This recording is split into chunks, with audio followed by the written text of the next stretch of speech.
Hello and welcome to the second episode of The Next Act. My name is Keaton Hall, your host, and I am here today with a very special guest.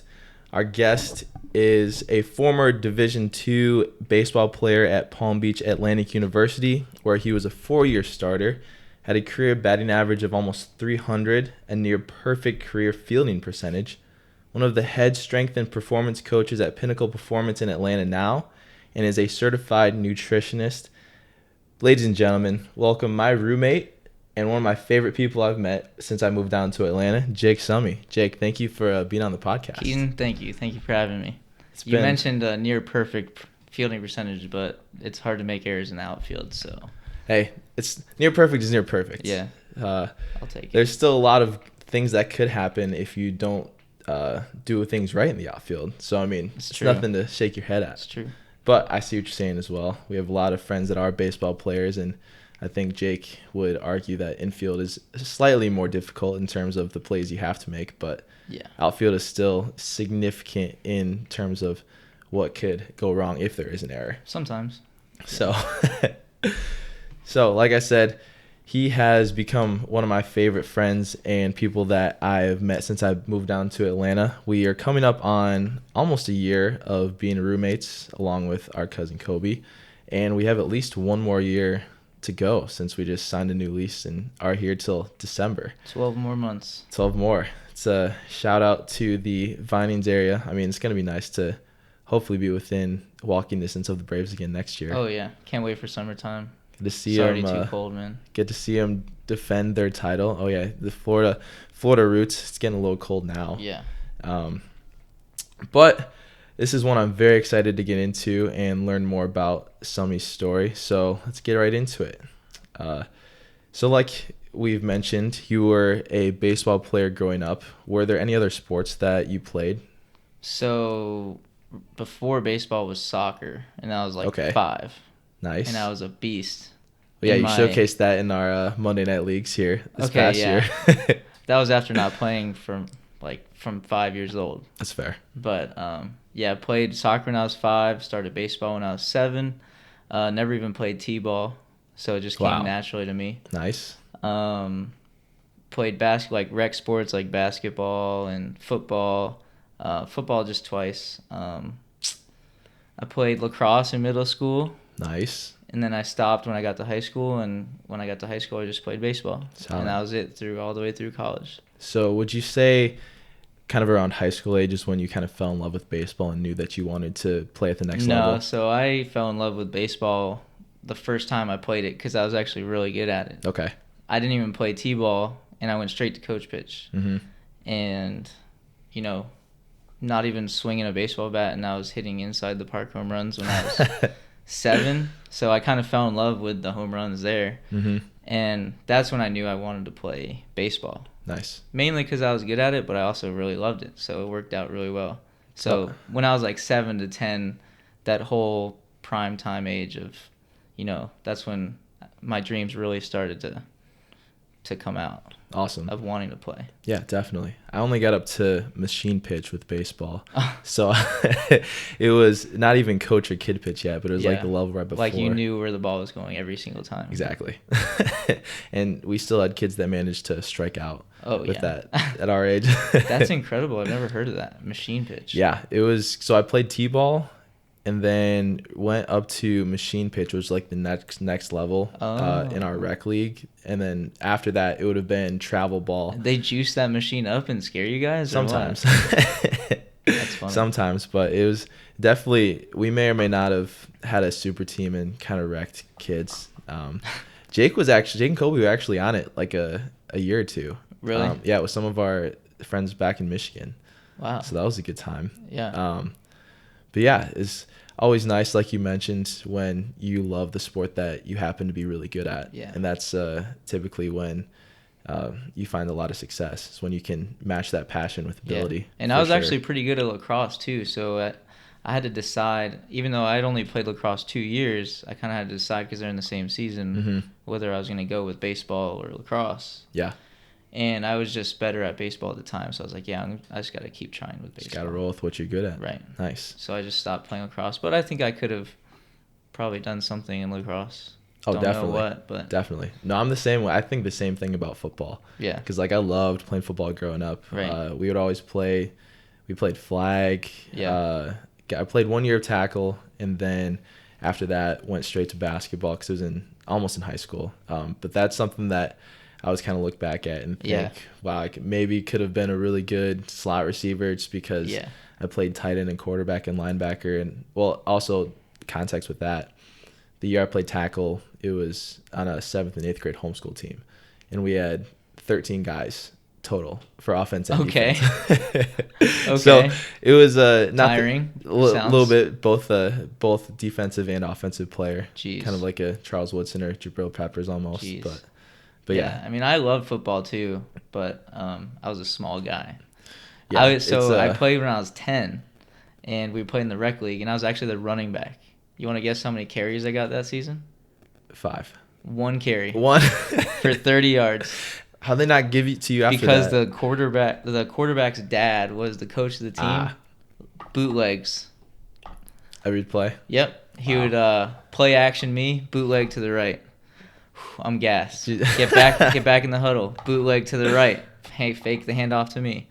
Wow. They actually handed it off to me one time. And then you went for 30 yards and said, yep. we could be getting 30 yards a play. Yep. Wow. And you want to know our record that season? We didn't win a game. Didn't win a game? And then when I played when I was 12, and I was still a smaller guy. Like, at this point, the good football players have already hit puberty like 3 years ago because they're massive. Right. And I got stuck in wide receiver, and all I did was block guys the whole game because we had a running back, and we just handed it to him. So I liked football. I just never really could get into it because I'm small and never found the right situation. But I got in high school, and the high school football coach wanted me to like be their like slot receiver or whatever because he saw me play pickup in PE or whatever. He was like, you'd be pretty good. I was like, yeah. And you're fast too. Yeah, I was pretty really fast too. And I'm sure you got really good hands too. Yeah, so the coach was trying to recruit me, but our high school football team was a little rough. Yeah, they were rough. My whole 4 years there, they had won 2 games. Jeez. All 4 years. Well, then I can't blame you for not wanting to risk injury for 2 and the 2 high school wins. football coach looked like a thumb. We called him Thumb. Thumb. So, I was like, no thanks. I'll stick to baseball. That's fair. Yeah. But I did like football. Played a ton of sports growing up. Baseball was a passion, though. Nice. That's great. So, obviously, sports were a large part of your life growing up. Huge part. How much of an impact did sports kind of have on your life and identity in terms of, was it more of just a lifestyle you lived, or was it something that you just did? Oh, a huge part. Definitely a lifestyle, I would say. It's not something I just did. It's something I love to do. Something like sports are what I thought about doing all the time. I was playing sports video games. If I was nighttime and I couldn't go outside, playing pickup basketball, pickup football. My whole childhood was all sports. Yeah. And that's kind of how my dad grew me up. And he encouraged all of it, and I loved it. So it's definitely a lifestyle for sure. Awesome. Yeah, no, it's definitely different with some people in terms of others. But typically, if you get to the Division II level of any sport, you have to be it has to be at least a little bit of a lifestyle, if not a lot of it. Yeah. So that makes a lot of sense. So once you did get to college, you started all 4 years of your college career, which is an impressive feat at any level. What do you think contributed to that initial breakthrough in your freshman year, and what do you think you did in order to sustain that success over the next 3? Okay, so first of all, it's a good story getting into college because I wasn't getting recruited in high school because, again, my size, like, coaches don't really look at me as highly as the bigger guys or could hit it as hard, but I could always get on base and be fast. So I got the walk-on, like a preferred walk-on spot at Palm Beach Atlantic, which is just, small Christian D2 school. Like, I didn't even know about this school until then, but I loved baseball and I knew I wanted to play, so I was like, yeah, I'll try. Crushed it in the fall as a walk-on, so I made the team. Right. And then I didn't start the season, though. So my initial breakthrough didn't happen till like 30 games in. Okay. When the starting left fielder injured his ankle. Okay, so you're just next man up and ready to take advantage of an opportunity. So I definitely took advantage of that opportunity. I only got like 3 or 4 at-bats, maybe a little more than that, before my actual start, like when I started starting every game. Mm-hmm. But yeah, when the left fielder hurt his ankle, I went in there, started hitting the ball really well, crushed it. Coach liked it, so he just kept me in there. Nice. All the way through so our school was a part of this NCCAA as well as the NCAA. Okay. So we were Division II, but there's a whole nother, it's like the NCAA, but it's called NCCAA, the National Christian College Athletic Association. Yep. So we climbed the ranks in that national tournament, went to that national tournament for the NCCAA, and so I ended up playing all through that, injured my hamstring like the second to last game of the year. Tough. But yeah, the coach trusted me enough because I was kind of hot at that time to just put me in the starting lineup. It was kind of like a makeshift role for me almost. Okay. Because I was so hot. Right. But that's kind of how my college career started, which was awesome. Better than some of my freshman, roommates who got, 2 at-bats. It was just unfortunate. But yeah, it was basically just next man up mentality. And that's really how I played even when I was a starter. Like if there was some guy playing under me, like I got to play better than them. Right. Like even my senior year when I was for sure starting and I started all 50 of our games at leadoff. I was still trying not to let that guy under me beat me. Yeah. Even though I love the guy, I just, it's just my... He's not going to take your spot. Right. But that's how my freshman year started, was when our starting guy got injured and it was just next man up. Yeah.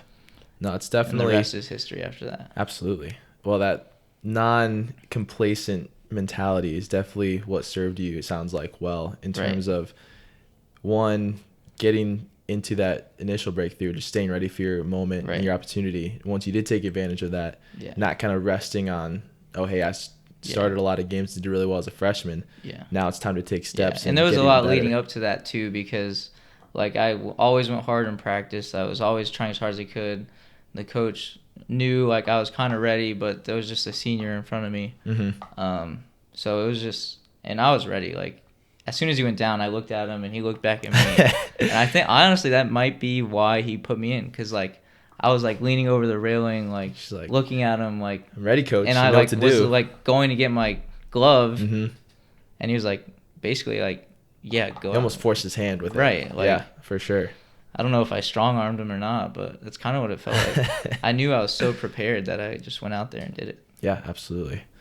No, that's awesome. It's a great story in terms of being ready and how you got into it. But what's something about baseball that is either way harder or way easier than people realize? Hitting the actual ball, hitting a curveball or a slider or even a fastball sometimes. Yeah. It's just, that's really the hardest thing about it, is hitting the ball. And there's also a huge mental grind of it too. Like if you're not hitting the ball, why am I not hitting the ball? Right. Like what do I have to do to hit the ball? How do I have to do it differently? And then some things it's just you can't control, but you're still like, well, why couldn't I get a hit there? Yeah. Like what? This guy's not even throwing that hard. Like what's going on? So there's a mental aspect to it, like that, to hit the ball. Just so many things just to try and hit a baseball. That's the hardest part. Yeah. It's the reason why there's been so many people, like even the professionals struggle, you know? It's just so hard to hit that ball that's coming at you. Yeah. A lot of times, I mean, the muscle memory is there. You've had hundreds and thousands of hours of reps to get the muscle memory there. Yeah.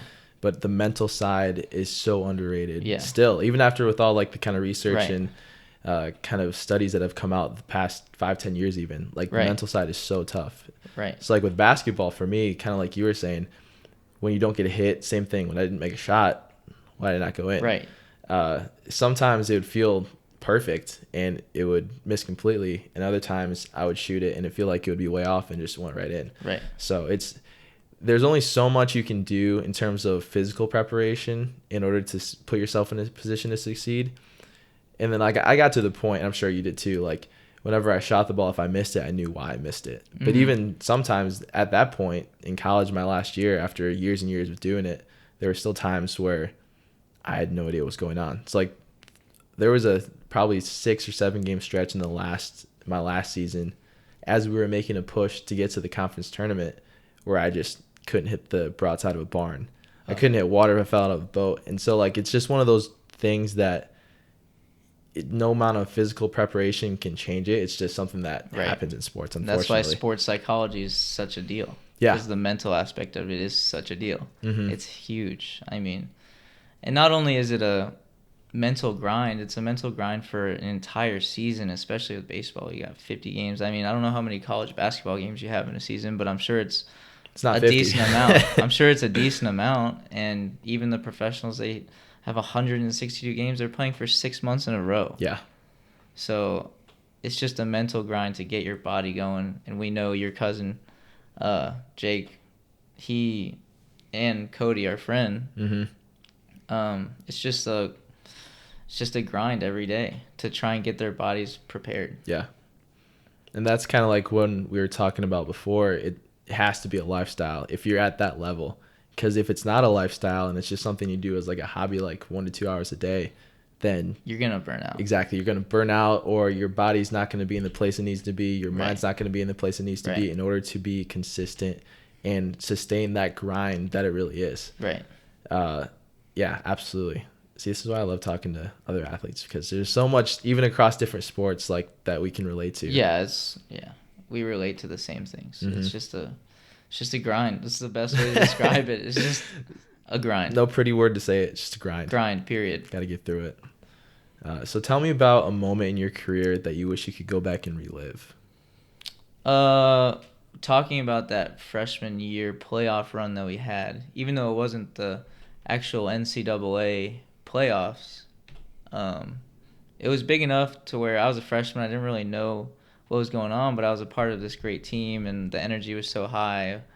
It was so much fun being there. It was in Cincinnati, Ohio, and playing as a freshman in playoff games in college was like surreal to me, even though it was like, small playoff implications compared to like the whole NCAA or whatever. Right. But it was awesome for me. Right. I would love to relive that, especially because our semifinal game, super intense, team called Azusa Pacific, D2 in California.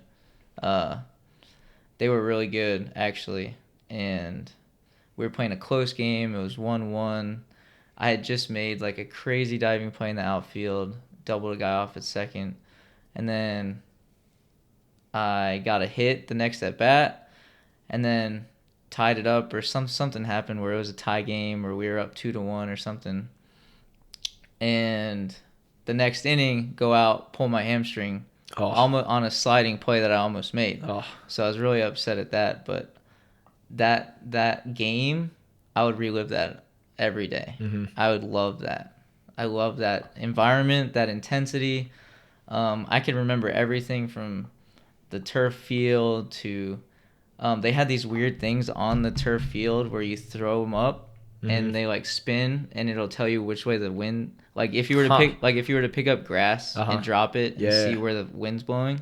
They had these things on the field for that because it was turf. You can't pick up turf. Interesting. So they had these things on the field where you threw it up and it would spin, and then it would just like, if it was windy, it would be blowing in that direction. So that was really cool. It's just weird things like that I remembered from that game. And it was kind of a chilly night, and it was just awesome. The whole environment was awesome. Yeah, all the details that make the memory that's so special is something that obviously it's something that's going to stay with you forever. Yeah. And like just talking about that, you can feel it. Yeah. You can taste it. You can either that moment in the playoffs, or my senior year when we got off to like a 17-5 start, best in our school history, and we won like 11 games in a row, and we were just riding that wave. That was a lot of fun. Unfortunately, we lost like 10 in a row right after we won. That's tough. 11 or 12 in a row. But the start of that season, because the hype of the season was so much, because we had 12 seniors. Yeah. And we were like we were like, damn, Yeah, we're y'all were doing this. it. We were like, damn, we're doing this. Like, let's go, boys. Mm-hmm. And then all of a sudden it went down. But that first part of the season was awesome. Well, yeah, especially awesome.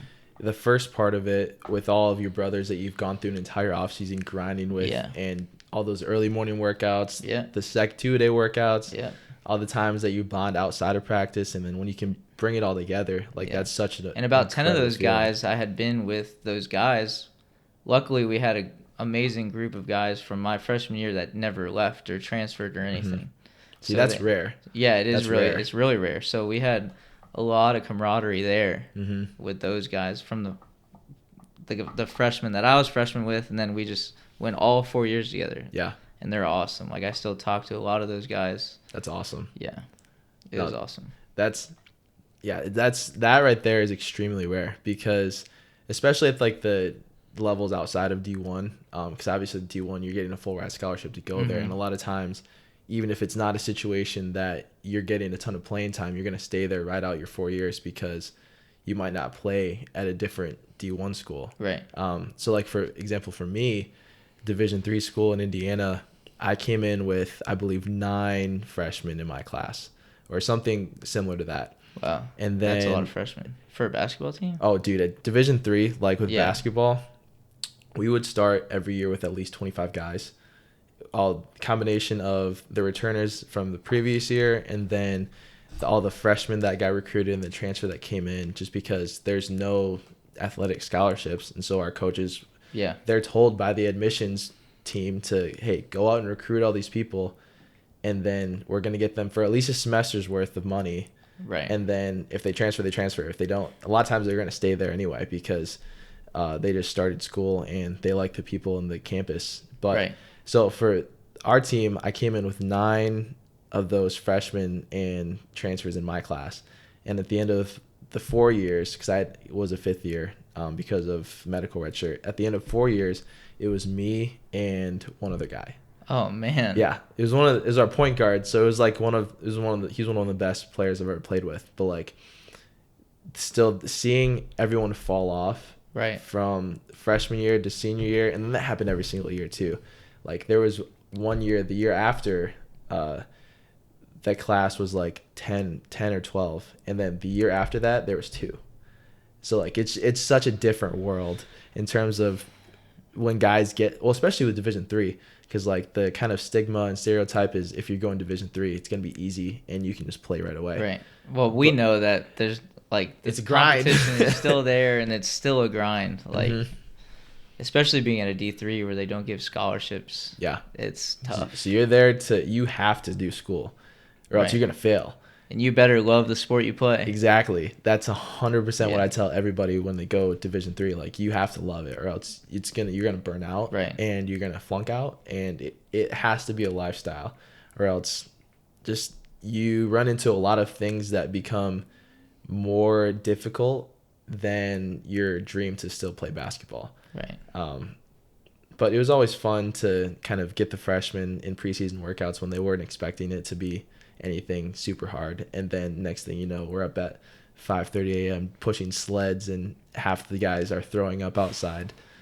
But yeah, it's and you're just like, I wish I was getting a scholarship for this. Getting some sort of thing. Oh yeah, at least D2 you can get a scholarship, like some form of scholarship. Yeah, that helped a lot. But yeah, it's like we said, that type of camaraderie and bond that you have from 4 years with, like, you had, no doubt, a great memory, great experience for sure. So after you got done playing baseball, just to kind of preface this, for me personally, after enjoying a few days off of my last game, the reality that I wouldn't play another official game hit me really hard, and I would have to kind of really threw me off mentally, and I would just try and keep myself busy in order for it to not mess with my head. So kind of in the days and weeks after your final game at Palm Beach Atlantic, what kind of emotions and thoughts were kind of going through your head? So for me, that transition period actually started before my last game. Okay. Because of what I said when we got off to such a hot start, 17-5, 11 game win streak, or 12, might have been 12 games. Get ranked in D2 for the first time in school Wow. in program history. We were 24th, but still, That's it was impressive. still good. But then right after that weekly ranking, we lost 10 in a row. And we go to 17 and 15 or close to 500, and like the wheels came off. And right after that, because the other teams in our region were, and that's how the playoffs work, in at least in where we were, the top 7 teams in the region make it. We knew we probably weren't even going to be top 7 at that point because we were over halfway through the season. We're like, most likely not going to make it because we got to win out. We got to get to 35. We got to get to 35, 40 wins. We're already at 15 losses. So at that point, it was like slowly beginning to build on me. And then the next weekend, we got swept, and I was like, okay, the season's pretty much over. And then started to think about the end of the season. I was like, I kept going back and forth, like, oh shit, what am I gonna do? I'm playing right now, but it's obvious the season's gonna end. I've gotten very minimal interest from professional teams. Like, they gave me a recruiting questionnaire that they put in their system. Yeah. And that's really it. I haven't gotten any other contact, so I'm like, okay, this is probably it. But then it was like, I still had baseball to do, so that's what kept my mind off that. Right. Kind of similar to what you did, like doing things. Like doing things for me was actually playing my season. But it was weird because I wasn't really playing my season at that point. I pretty much played a 20-game season out of 50 mentally. And so kind of didn't check out, obviously, but was just different. That's when the transition kind of started, and then finally the last game hit, and we had so much fun the last game, but still, like, my last at bat, grounded out to third base. I was like, it was like the 8th inning. I was like, that's probably the last at bat I'll ever have, like a serious at bat. Yeah, if I don't play men's league or something. Yeah, but that's like the last at bat I'll ever have. I'll never forget that. Kind of sucked. But I never really cried or anything. There's always a lot of tears that come out, but it was really tough. But I just kind of knew that there was another chapter in my life that was coming up, and was not prepared at all. Don't get me wrong, but just kind of crept on me slowly, and that's kind of how that transition went. So, obviously, it's not an easy time to go through that transition period or even know what to do. It's rare that people do know what they're going to do after they end something that's such a significant part of their life and identity like that. So what was the hardest part, kind of knowing that your athletic career was over? Not knowing what to do with myself. Yeah. Like, that's literally what all of my time and attention went to, was playing this sport. And like, I honestly at one point thought I was going to make a living doing the sport, playing the sport. Absolutely. So I really didn't know what to do with my time. And I really took, right after the game ended, I chilled at home and just like reflected on the season and how I thought everything went. And I thought I didn't really have any regrets at all during my senior season or anything, so that was good. Or the time I played, or the time I had, or what, like, that I dedicated my life to this. Like, I didn't regret any of that at all. I basically just took a month to really reflect, and just chilled and just kind of decompressed. And then after that second month, I was like, all right, time to think. So I just took that next summer and was just thinking of what I was going to do. Decided that I was going to try to go get into PT school, just because I was like, okay, well, my major is exercise science. Most exercise science majors try and get into PT school, physical therapy school. Yeah. And I'll just try that. So I had to stay I had to take a couple required classes the next year. Okay. So I took physics. I had to take physics 1 in the fall. So I had 1 class. Physics 1. It's not bad. And then Physics 2 in the spring, because it's the only time they were offered. Right. So I just did that while I helped with the team the next year. So I stayed on. Okay, that's cool. But I wasn't like a huge role. I just kind of came and helped with the team and helped with the transition of, since we had so many seniors, I helped with that transition. Yeah. with getting those guys prepared to play for the next season. So I just kind of took my physics class to get the requirement, applied for PT school, and helped out with the team just so I could stay around the game because I wanted to stay around the game. Yeah, absolutely. And then in the springtime, I didn't get into any PT schools. I got a couple interviews, but didn't get in. But it was definitely a blessing in disguise because at that point, I was like, wow, I really don't know what I'm going to do. Right. But that same week, I got an opportunity to do an internship at Cressy Sports Performance in Jupiter, Florida. Big, if you're in the baseball world, you most likely know about Cressy Sports Performance. It's a huge strength and conditioning facility for baseball players. So I got an amazing internship there. He runs an amazing internship program. Got great experience there. All of his interns get put into this Facebook group where all of his previous interns are. There's probably about 250 of them. Oh, it's huge. And there's job postings on there all the time. So they're saying, okay, we're this, and it's usually job postings that haven't come out yet because all the people in the industry know that he just churns out quality. So they're employees. Gonna go to him first, right? So they're gonna go to him first because they know that he churns out just quality strength coaches. So one of the job postings was the job I have now at Pinnacle Performance. Applied to that through the Facebook group, got the interview, and about halfway through that spring season after my last season, so about 1 year later, I decided that I was going to come to Atlanta in August and work. So that's kind of how that transition went. It was kind of a long, drawn-out transition, maybe about a year to year and a half. But that was really the only transition time. And then I still get to stay around athletes all the time because I train baseball players. Still get to stay around the game. I thought about staying in coaching, and I was like, nah, it's just too much because I don't want to be around the game that much without playing it. Yeah. But weightlifting for me was a huge deal because I'm a small guy. It helped me be stronger, helped me hit the ball harder, run faster, which are the qualities that I needed to prove since I didn't have the tools that scouts wanted to see, which were just height and size. All the things you couldn't control. All the things I couldn't control, but I could control how strong I made myself in the gym, how fast I could make myself, just basically going as hard as I can in that way. So I just take that mindset every day to work with me, so I can help any kid who walks through those doors, get better that way. Because I feel like it's a huge deal.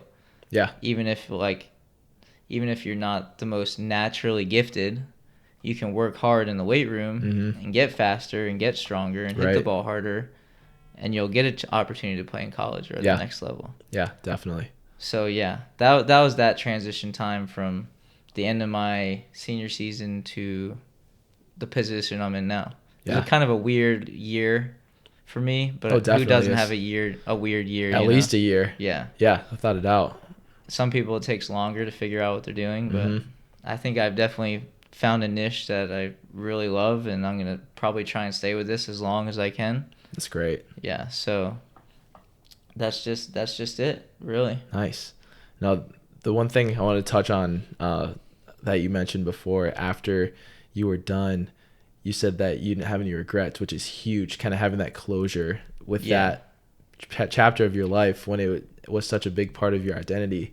Because I know a lot of people that don't have that closure, and they immediately, as soon as that final game is done, they have regrets about, I wish I would have worked harder. I wish I would have not been so caught up in playing video games or just distractions and would have put more time into it. Right. So having that closure is huge, and kind of I feel like it allows you to move on to that next piece of your life, and allowed you to not want to constantly just live in the past and wishing you could go do these things, wishing you could go do things differently.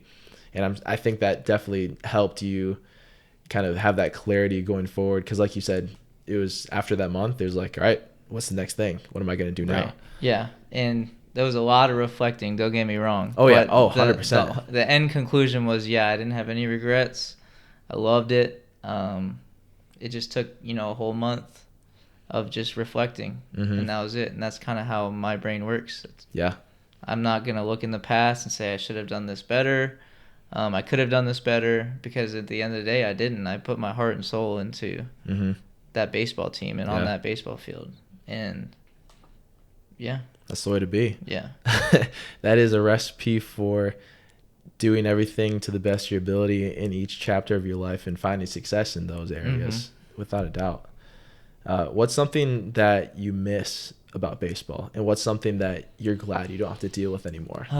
Honestly, I mean, the everyday grind with the boys it gets to be a lot sometimes, but you look back on it and you're like, wow, I love that. Like, you just love that everyday grind. Like, and you can I still get a piece of it now when I go to the gym almost every single day. I grind with my guys, my coworkers at work.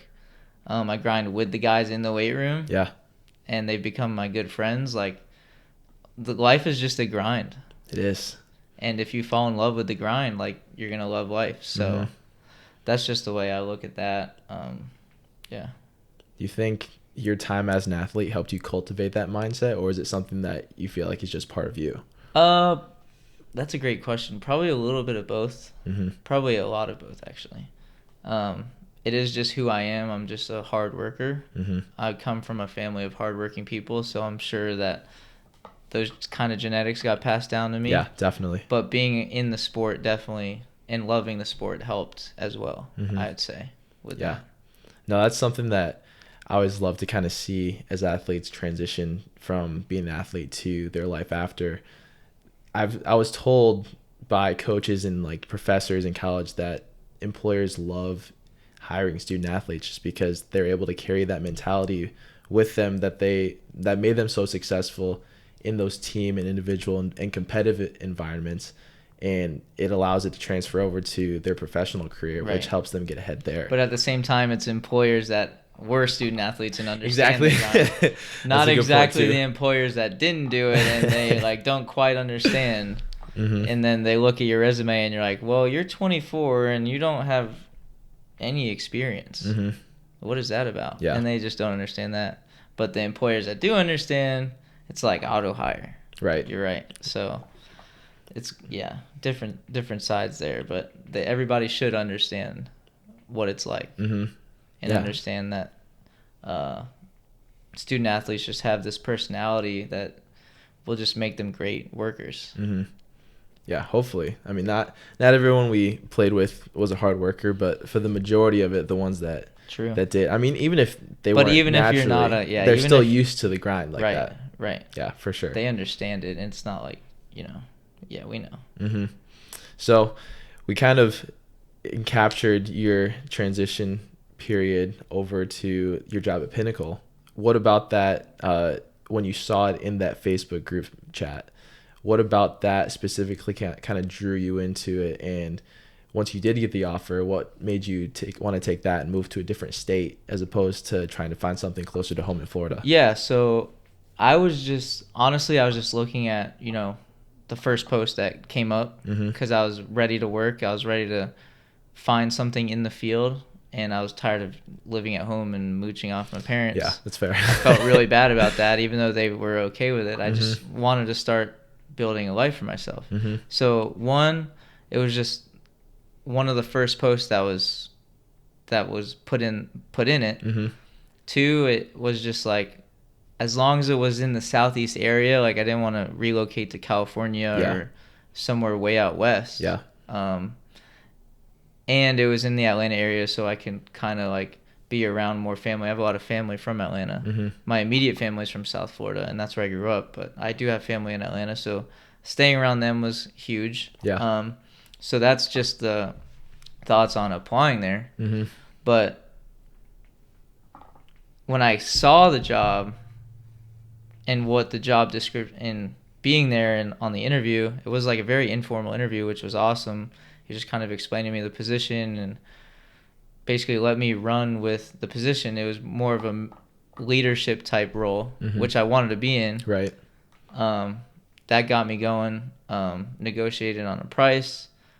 I said, okay, I can work for this. I can live for this. I can relocate for this. Even though it was like not a lot, but like I wanted to do it. So Right. I wanted to be a strength coach. Mm-hmm. So I took it, relocated here, lived with my uncle for 6 months, built some money up, and then got my own place. But yeah, that first initial interview got me there, I'd say, just because my boss was awesome. He was awesome. We were good friends now.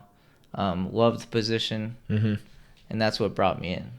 Just felt like it was the right fit at the right time. Just felt like it was the right fit at the right time, and I'm willing to relocate for this job, and it was just a good situation. Yeah, no, it's always a blessing when you can find that right out of college, well, even a year after, because I'm like, a lot of people, when they graduate with a degree, one, they don't know what to do, and two, if they don't know what to do, they don't know what to actually look for. Right. And so they get sometimes apply and stuck in a job where they just don't even realize it's something that's just helping them kind of make a living, and then they wake up 10, 15 years later and they're in the same position and nowhere closer to their goals. And that is my worst nightmare. Right. And like, that is my when you think about nightmare. It like that, I completely understand like quarter and midlife crises. Right. Like when you wake up and realize like, wow, 20, 15 years of my life are just gone and not any closer to the life I want to create. Right.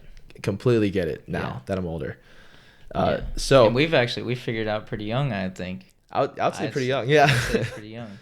Yeah. So you kind of touched on it a little bit before, but would you say that being a strength coach and just kind of being in this industry and arena is something that you would say you found your passion or calling? Absolutely. I'm in a position now where I've found my calling, I feel like, and I want to stay in it. I'm going to ride this as long as I can. Specifically in my position being in a private setting versus a college setting. Yeah. Like, let's just say I would go be an assistant strength coach at the University of Georgia for an assistant strength coach for their baseball team or something. Yeah. I'd probably be making about the same I'd be making now. Not that it's about money, but it just puts it into perspective because I probably got the same amount without the reward of possibly making a lot more due to having more clients. Yeah. And the grind of, even though we talked about loving the grind, that's just too much, because to make a head strength coaching position at a school like that, or like that, because that would eventually be the goal, right? Is to be a head strength coach at a top D1, not like a D2 school where I was at.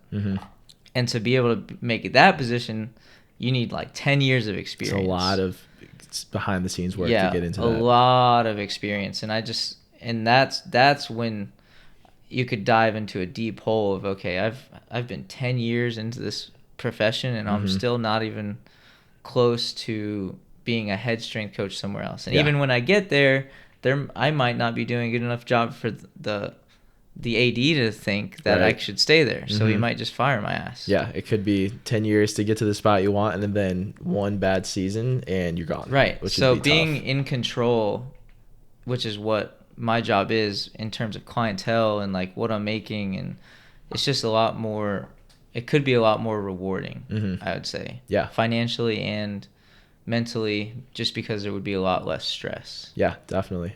So what would you say is the thing you like most about being a strength coach? Helping people the way I thought. Helping people through that, mental grind of getting stronger, or a physical grind of getting stronger, more powerful, and making them feel like that's making them better at their sport. Because that's what it felt like for me. Yeah.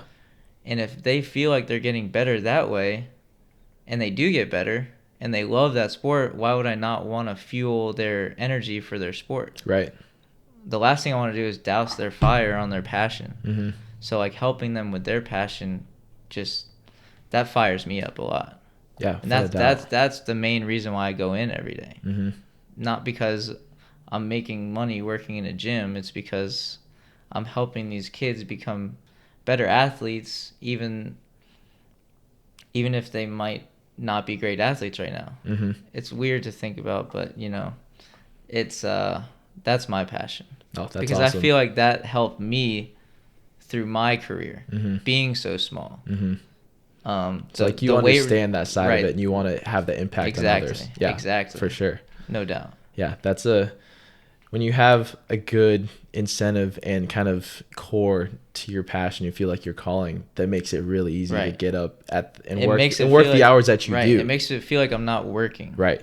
To be honest. Yeah, and that's honestly the goal, to know that you found something that you're impacting other people, and I mean that's success right there. Yeah. Without a doubt. So kind of to piggyback off that, a lot of people, I think it's safe to say, would say if you ask them, do you want to be successful? They'd say yes. And it's a great ambition to have, but if you ask them, okay, well, what does that look like? Very few people can actually define that for you. So in this kind of stage, obviously there are benchmarks for success in baseball, whether it be games won, home runs, hits, runs, etc. In this kind of stage and arena of your life, how would you say you would define success? I'm being successful if I'm impacting these athletes that I'm training in a positive way. Mm-hmm. Meaning, am I putting my heart and soul into their training? Yes. Am I becoming friends with them? Yes. Am I mentoring them? Yes. Mm-hmm. That's the success that that's what I think makes my job successful, if that makes sense. Absolutely. Not, I've made this much money this month because we had this many clients. Like, I don't care about that, really. That's Mm-hmm. not what's going to make me successful. Yeah. What's going to make me successful is being able to positively impact these athletes' lives. Mm-hmm. Well, especially because like you work with athletes from junior high all the way up to the professional level at NFL and MLB. Right. And so being able to see and work with those athletes as they come in at younger, like 13, 14 years old, and continue to work with them and see their growth all the way up to the end of senior year, and potentially if they go to college, if they go play professionally, that I feel like is something could be quantifiably kind of measured in terms of the impact of success that you were describing right there, right. Which is awesome. Yeah. And it's only something you're going to see more and more of as you get more experience at this position, because you've only been there for 2 years? Right. So like you haven't even had time for that timeline to unfold yet. Right. So that's going to be crazy to me, because I'm not even like banking on, these middle schoolers now to be a professional, like for my success. Right. Like, but if it does happen, then that's going to be wild to think. Right. Because hopefully I'm friends with them at that point. Mm-hmm. And now it's just like, they're a professional and I helped them get there, and I'm helping them live out their dreams. Mm-hmm. And that's awesome to think about. I hope that happens. Yeah. And like, there's obviously going to be some of them that do go on to get that professional level, but even for the majority that don't, seeing that growth from when you first have that session with them, like we told us stories, kids don't know how to move at some ages. And seeing their development and growth from that to whatever athlete they do become has to be just so fulfilling. Right. And they don't even have to become college athletes or even high school athletes if they're in middle school. Exactly. Like, if I teach them how to be a functional person in terms of being able to exercise and be healthy and live a life of longevity, mm-hmm. like, that's successful. That's honestly more successful than helping somebody become a professional athlete. Yep. Helping them build habits to be healthy and happy. Yeah. Physically. That's like that has such a huge impact for years to come. That changes their entire life. Right. Because people that are our age that might, physically they're in their 40s mm-hmm. and they feel terrible. Mm-hmm. But I know that I don't feel that way because of how active I was. Right, you take health the sport and exercise helped, seriously. The sport helped, but like exercise is a serious deal. Mm-hmm. That's a huge part of who I am too. Yeah. It's just exercise, be healthy, feel good, mm-hmm. live a life that it's gonna make you happy. And part of being happy is not feeling like crap when you have to wake up and it's very true. Your back is killing you. Very true. That's part of it. Sounds like success to me. Yeah. What do you think that definition of success will change over the years? Honestly, I'm not sure. But I wouldn't think so. Mm-hmm. I wouldn't think so. Just positively impact people. Um, love them no matter what. It might change, but right now it's just, I mean, it sounds like a great it's the way thing I'm to be thinking. successful over the long run. Right. I mean, if you're doing that, I mean, then making a lot if of my impact. goal to be successful is positively impacting people, and I'm being successful for 20 years, I've positively impacted how many lives? Exactly. How Yep. many lives? That's and fantastic. how many lives have those lives touched? Mm-hmm. So it's Yeah, your just, impact is you just literally will never know in your entire lifetime. right. You just never know, and that's all the more reason to go about and carry yourself the way that you do in terms of who can I impact positively and how can I do that through That's this vessel that I've been blessed with in terms of the ability and skill and knowledge to go do that through strength and performance. That's right. Which is awesome. That's right. So this has been a fantastic conversation. I've loved every second of it. We're going to kind of transition to the outro and end part of it. Okay. So in your senior year of college, as you came toward the end of your career as a student athlete, what's something that you wish you would have known, knowing now with your experiences since then? What I was going to do, like, I mean, it sounds so simple, but if I had known that I was going to become the strength coach that I am, Mm-hmm. I would have worked towards that from day one. Yeah. Like, you know what I mean? Yeah. Like, So you wish you would have had that clarity in order to right, shape your decisions. Because I was like, I didn't know what I was going to do. I was like, oh, I'll go to PT school because that's what exercise science majors do. Mm-hmm.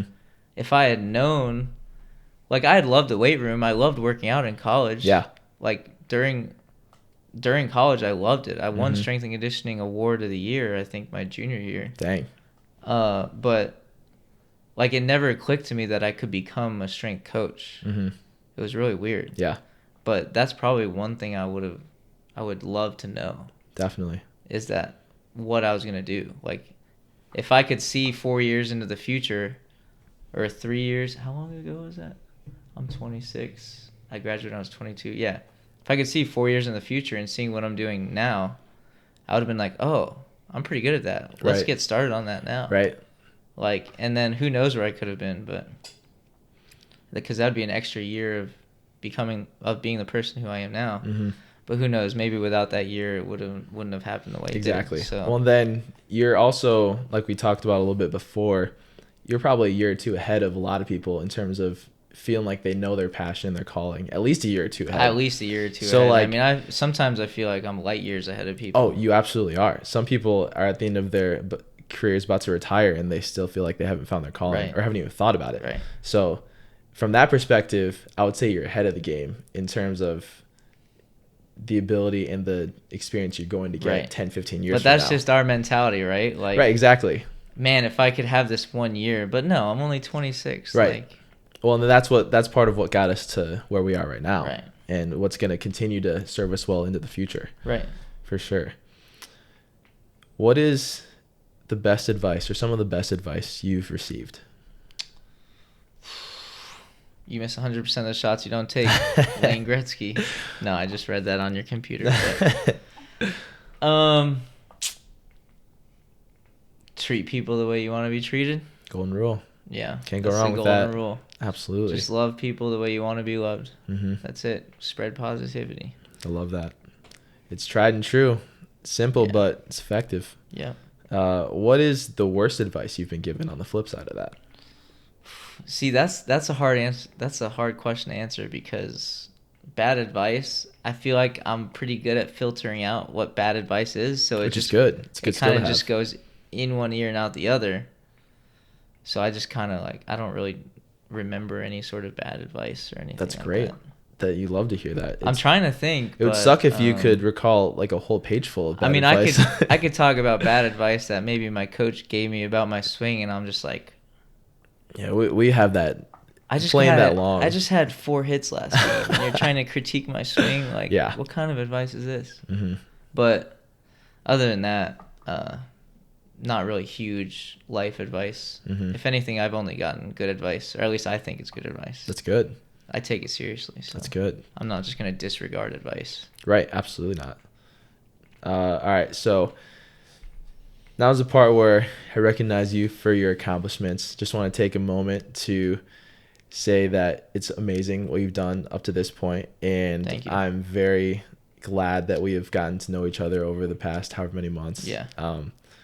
It's a relationship I wasn't expecting coming in, because I moved down here like you to get a kind of big city experience, and then my cousins were down here, so I had family, and then that's something I would always wanted to do. And then I kind of had an indirect friend network that I had met from us visiting over the years up to this point. But you're someone that I'm very happy to have met, and I'm glad to have a continued kind of relationship going forward, because Thank you. who knows what we're gonna do, what Right. big things we're gonna plan and end up executing in the future. Right. Feelings mutual. Yeah. So are there any social media you want to plug, or any causes you're associated with that you want to give some publicity? At the Pinnacle ATL. Go follow that. They work with a lot of great athletes up to the professional levels at NFL and MLB, but also down to the junior high levels. Yep. But At the Pinnacle ATL, that's our Instagram. That's Pinnacle awesome. Prospects is the baseball training side. So that's at Pinnacle Prospects, I believe. Get some power butter too. Yeah, Power Bangs. Butter. At Pinnacle Power Butter. Get you right. Could get some gains and taste good while doing it. That's right. All right. So now we're to the final two questions. First one is, what does a life well lived mean to you? A life well lived is being able to positively, like I said, positively impact as many lives as I can.